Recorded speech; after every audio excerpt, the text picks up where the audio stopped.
मित्रांनो, राज्यातील मुलींच्या सक्षमीकरणासाठी राज्य शासनाच्या माध्यमातून राबविण्यात येणारी लेक लाडकी योजना जास्तीत जास्त लाभार्थ्यांपर्यंत पोहोचवावी यासाठी या योजनेची प्रक्रिया अधिक सुलभ करण्यात आलेली आहे। या योजनेचा लाभ घेण्यासाठी मुलींच्या पालकांना आता आपले सरकार या पोर्टलद्वारे थेट ऑनलाईन अर्ज करता येणार आहे।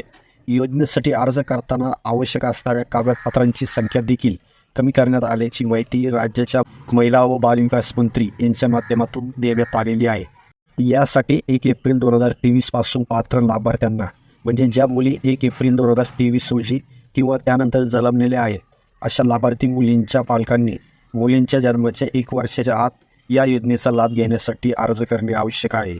आता या योजनेसाठी नवीन प्रक्रियेमुळे मुलीच्या पालकांच्या आधार क्रमांकाच्या आधारे आवश्यक माहिती ऑटोफेस होणार आहे आणि त्यानंतर त्या मुलीच्या मातापिता यांची EKYC करण्यात येणार आहे।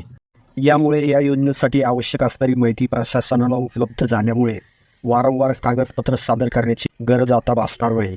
त्यामुळे अंगणवाडी केंद्राशी संबंधित माहितीसुद्धा आता भरावी लागणार नाही। या लाडकी लेक योजनेअंतर्गत 1 जुलै 2023 रोजी किंवा त्यानंतर जन्मलेल्या लाभार्थी मुलीला जन्मल्यानंतर 5,000 रुपये लगेच देण्यात येणार आहे।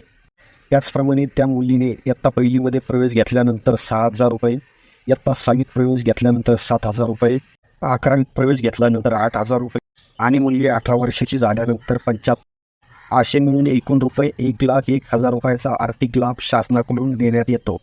या योजनेचा लाभ घेण्यासाठी कुटुंब महाराष्ट्रातील रहिवासी असणे आवश्यक आहे। पिवळे किंवा केशरी रेशन कार्ड धारक असणे आवश्यक आणि शासनाने निश्चित केलेले कुटुंबाचे उत्पन्न असणे महत्त्वाचे। त्याचप्रमाणे शासनाने निश्चित केलेल्या अटी शर्ती पात्रता पूर्ण करणे असणे आवश्यक आहे आणि सरतेशेवटी लाभाची रक्कम डायरेक्ट DBT अंतर्गत लाभार्थ्याच्या संलग्न बँक खात्यामध्ये शासनाकडून जमा करण्यात येणार आहे। तर अशा प्रकारे मुलीच्या सक्षमीकरणाच्या दृष्टीने अतिशय महत्त्वपूर्ण अशी ही योजना आहे।